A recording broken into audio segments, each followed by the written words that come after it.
नमस्कार, मेरा नाम रानी लक्ष्मी है। मैं जमशेदपुर विमेंस कॉलेज की एमएड की छात्रा हूँ।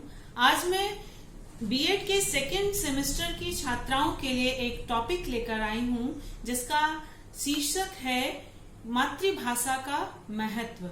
हिंदी शिक्षण में मातृभाषा का क्या महत्व है, क्यों हमें हिंदी पढ़नी चाहिए, क्यों हमें हिंदी की संपूर्ण जानकारी होनी चाहिए, इस विषय में आज मैं चर्चा करूंगी और इसके महत्व के बारे में बताऊंगी।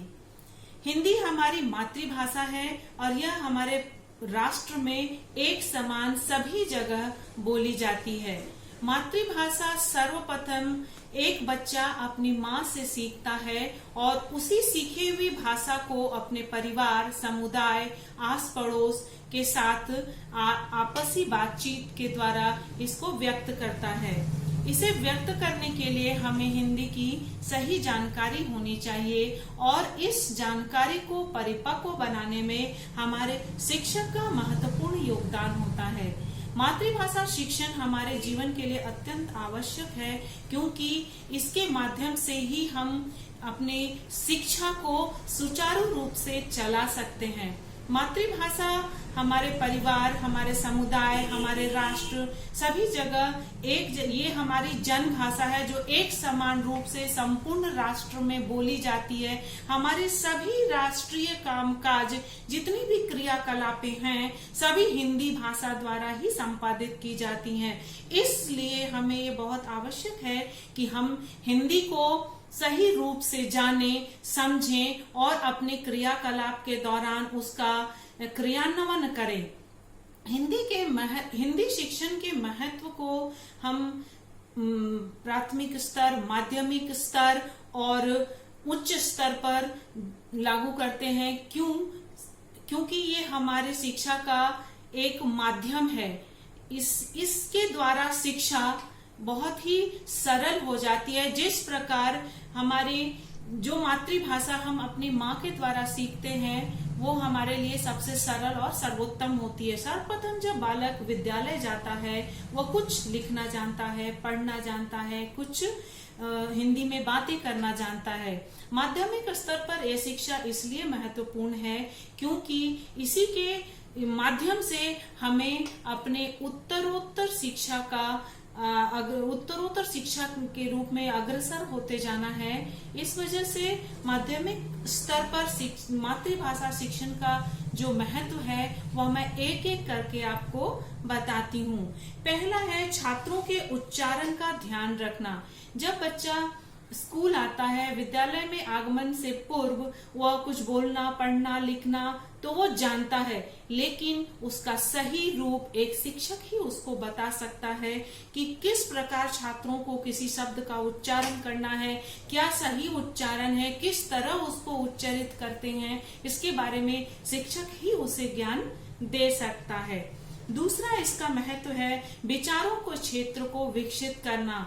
जब हमारी भाषा मातृभाषा होगी तो हम अपने विचार को बहुत ही सरलता से आपस में एक दूसरे के साथ व्यक्त कर सकते हैं, दूसरे के भावों को समझ सकते हैं, अपनी इच्छाओं को अपनी मातृभाषा के रूप में प्रकट कर सकते हैं। विचार का आदान प्रदान हम जितनी सरलता से हिंदी माध्यम से कर सकते हैं उतना किसी अन्य भाषा के साथ नहीं कर सकते, क्योंकि यह हमारी मातृभाषा है और ये सर्वसुलभ है। तीसरा, विचारों की स्पष्टता एवं तर्क संगतता को लाना। एक शिक्षक ही मातृभाषा का सही शिक्षण प्रदान करके उसके विचारों को परिपक्व बनाता है। जो कुछ भी वो जानता है उसे और परिपक्व बनाने में शिक्षक ही उसका मार्गदर्शन करता है। अपनी आत्म अभिव्यक्ति के लिए भी हिंदी का जानना एक विद्यार्थी के लिए अति आवश्यक है। उसके बिना हम किसी कार्य का संपादन या क्रियान्वयन नहीं कर सकते। चौथा, वाचन में गति का विकास करना। अगर हम हिंदी जानते हैं लेकिन उसका सही रूप किसी भी कहानी या कविता को पढ़ते समय हमें कहाँ रुकना है, कहाँ कुछ देर ठहर कर उसमें विराम लगाना है। अतः विराम चिन्हों का प्रयोग करना भी एक शिक्षक ही अच्छे से सिखा सकता है। इसलिए ये माध्यमिक स्तर पर अत्यधिक महत्वपूर्ण है। 5वां, वाचन को शुद्ध करना। जब भाषा का ज्ञान होता है तो हम बहुत सारे शब्दों का उच्चारण सही से नहीं कर पाते हैं, लेकिन जब ये हम घर में इसका प्रयोग करते हैं तो चूंकि वे हमारे अपने परिवार होते हैं, अपने माता पिता भाई बहन होते हैं, तो उस गलत उच्चारण के प्रति किसी का ध्यान नहीं जाता। लेकिन उस गलत उच्चारण को अगर कोई सही रूप दे सकता है तो वह एकमात्र शिक्षक है। जब विद्यालय बच्चा आता है तो अपने शिक्षकों से सही उच्चारण सीखता है और उसका सही प्रयोग करता है, तो उसके भावी जीवन के लिए यह बहुत ही अच्छा है। 6ठा है लिपि का सही ज्ञान कराना। बच्चे हिंदी बोलना तो जानते हैं, हिंदी में बातें करना जानते हैं, हिंदी में आपस में खेल कूद, आपसी अभिव्यक्ति, संवाद सब कुछ कर पाते हैं, लेकिन उन्हें सही ज्ञान लिपि का घर में संभव नहीं है। जो एक बच्चा अपने विद्यालय में आकर के अपने शिक्षकों के माध्यम से सीखता है और उसे अपने जीवन में आत्मसात करके आगे हमेशा उत्तरोत्तर अच्छा करता है, जो एक शिक्षक ही कर सकता है और दूसरा कोई नहीं। 7वां, कविता और कहानी का सही वाचन। कविता और कहानी को पढ़ने का सही तरीका एक शिक्षक ही अपने द्वारा अपने छात्रों को बता सकता है। उन्हें बार बार किसी चीज को पढ़वा करके उसके सही उच्चारण, सही ठहराव, सही तरीका, हिंदी वाचन और हिंदी श्रवण और हिंदी लेखन की कला एक शिक्षक ही दे सकता है। विचार विनिमय का प्रमुख साधन। हमारी मातृभाषा हिंदी है और हमारे विचारों का विनिमय अगर हिंदी में ही हो तो ये सर्वोत्तम है, क्योंकि ये जन भाषा है। ये राष्ट्र के सभी क्रियाकलापों की, सरकारी हो या गैर सरकारी हो, इसको बहुत सरलता से सब कोई समझ पाते हैं, लिख पाते हैं, आपस में एक दूसरे से व्यक्त कर पाते हैं। इसलिए इसका हमें सही ज्ञान होना चाहिए ताकि हमारा जो विचार विनिमय हो वो सर्वोत्तम और हमेशा एक जैसा हो। शारीरिक विकास में सहायक। प्रायः बच्चों में देखा जाता है कि वो किसी भी ज्ञान को मातृभाषा में अगर प्रदान किया जाता है तो बड़ी सरलता से उसे ग्रहण करते हैं। इसलिए जिस भाषा को वो सरलता से ग्रहण करते हैं, हमें उसी में शिक्षा प्रदान करनी चाहिए। अगर उसी में शिक्षण कार्य किया जाए तो बच्चे कम समय में अधिक सीखते हैं और अगर उनका सीखने की क्रिया सही होती है तो उनका मस्तिष्क और दिन प्रतिदिन स्वस्थ होता जाता है। और कहा जाता है कि स्वस्थ शरीर में ही स्वस्थ मस्तिष्क का जन्म होता है। फिर 10वां, सामाजिक विकास में सहायक। सामाजिक विकास में सहायक। मनुष्य एक सामाजिक प्राणी है, वह हमेशा समाज में रहता है और समाज के हर एक क्रियाकलापों में एक दूसरे का साथ देता है। हर एक क्रियाकलापों में साथ देने के लिए अगर भाषा स्पष्ट नहीं हुई तो ये क्रियाकलाप में अवरोध पैदा करती है, जो एक भाषा ही इसे सरल बनाती है। इसलिए मातृभाषा का शिक्षण प्राथमिक स्तर पर बच्चों को अति आवश्यक है, जो उसके भावी जीवन के लिए उसे तैयार करती है, योग्य बनाती है। फिर चारित्रिक निर्माण, चारित्रिक तथा नैतिक निर्माण। कहा जाता है कि मातृभाषा से ही बच्चे सबसे ज्यादा अपनी माँ के संपर्क में जब वे छोटे होते हैं तो सीखते हैं। जब माँ के पास होते हैं, माँ उन्हें अपनी मातृभाषा हिंदी में बहुत तरह की कहानी, कविताएं, कुछ नाटक का उनके सामने वाचन करती हैं और उसका असर उसके पूरे जीवन पर पड़ता है। जिस प्रकार एक छोटी सी कहानी मैं आपको बताना चाहूंगी कि एक गरेड़िया और एक बालक की कहानी है। एक बालक था जो हमेशा जंगल जाता था अपने भेड़ को चराने के लिए, और भेड़िया आया भेड़िया आया भेड़िया आया करके एक आवाज लगाता था। तो गांव वाले समझते थे कि एक छोटा बालक परेशान है और उसे हमें बचाना चाहिए। ऐसे करके वो लोग उसको बचाने जाते हैं, लेकिन वहां जब देखते हैं कि ये कथा गलत होती है तो फिर वो लोग लौट आते हैं। दोबारा वो यही हरकत करता है, लोग दोबारा उसकी मदद के लिए जाते हैं, लेकिन वहां फिर देखते हैं कि वो वैसे ही हरकत कर रहा है। तो फिर उसको समझाने की कोशिश करते हैं, परंतु इसके समझ में नहीं आया।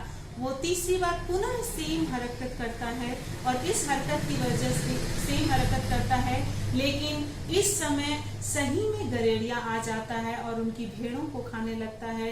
वो बहुत जोर जोर से शोर करके आवाज लगाता है कि कोई मेरी मदद के लिए आओ, लेकिन कोई उसकी मदद के लिए नहीं आते हैं। ऐसे में गरेड़िया उसकी भेड़ों को खा जाता है।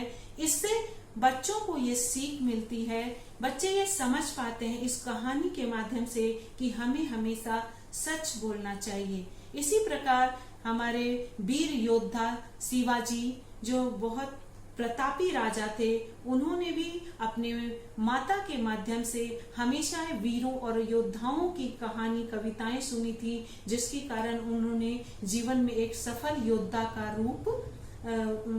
योद्धा बन पाए। इस प्रकार हमें कहानी और कहानियों के माध्यम से हम बच्चों का नैतिक और चारित्रिक विकास कर सकते हैं। अब बात आती है माध्यमिक स्तर पर हिंदी, मातृभाषा हिंदी का महत्व। पहला बिंदु है अनुभव का सही प्रयोग। जब बच्चा प्राथमिक स्तर पर मातृभाषा का सही लेखन कुशलता पूर्वक कर लेता है, तो वो अपने भावी जीवन में उसी के अनुभव का प्रयोग करते हुए अपने माध्यमिक स्तर में शिक्षा में बहुत ही सुधार कर पाता है। दूसरा, संवाद और अभिनय की योग्यता। बच्चे प्राथमिक स्तर पर ही मातृभाषा का शिक्षण इस प्रकार ग्रहण किए होते हैं कि वे भावी जीवन में किसी प्रकार का कोई संवाद व्यक्त करना हो, कोई अभिनय करना हो, तो उसमें बहुत ही अच्छा प्रयोग कर पाते हैं अपने हिंदी शिक्षण का। तीसरा है व्याकरण का सही ज्ञान और सही प्रयोग। प्राथमिक स्तर में सीखे हुए व्याकरण भाषा का प्रयोग वे जब माध्यमिक स्तर पर जाते हैं तो वे स्वयं से बहुत सारे निबंध, रचना, वाद विवाद प्रतियोगिता के लिए सब कुछ समुचित ढंग से लिख पाते हैं। जो इन्हें बचपन में सिखाया गया, प्राथमिक स्तर पर सिखाया गया, उसका प्रयोग करते हुए वो एक सफल जानकार होते हैं हिंदी शिक्षण के माध्यम से। चौथा, स्वाध्याय में निपुण। जब बच्चे बड़े होते हैं, विद्यार्थी जब बड़ा हो जाता है, तो वो बचपन से मातृभाषा शिक्षण से इतना आत्मसात हो जाता है, इतना आत्मसात कर लेता है हिंदी भाषा को कि वो स्वाध्याय करने में निपुण हो जाता है। कोई भी नए विषय को पढ़ने के लिए उन्हें किसी के सहयोग की आवश्यकता नहीं होती। अगर शिक्षक उन्हें कह दे कि तुम इस चीज को कर सकते हो, पढ़ सकते हो, तो स्वयं ही उस चीज को करके उसका सफल अध्ययन कर पा जाते हैं, जिसका उन्हें सही परिणाम मिलता है। वो स्वाध्याय में निपुण हो जाते हैं। यह एक बहुत ही बड़ा चीज है। अगर बच्चों में स्वाध्याय हो जाए तो वो जीवन में बहुत ज्यादा सफलता प्राप्त करते हैं। स्वाध्याय से कहा जाता है, स्वाध्याय अध्ययन की वो कड़ी है जो इंसान को निपुण बनाती है। इस प्रकार मातृभाषा शिक्षण से मनुष्य जीवन के तमाम क्रियाकलापों के संचार की भाषा है, जिसका उद्देश्य निश्चित होता है। शिक्षक का संबंध अधिगम अनुभवों से है और ये अनुभव हमारे व्यवहार परिवर्तन से संबंधित है। इसलिए कह सकते हैं कि मातृभाषा शिक्षण अति आवश्यक है।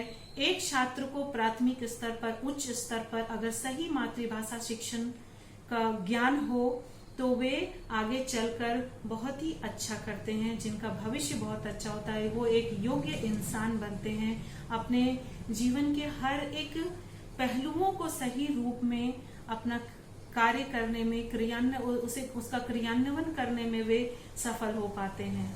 Thank you.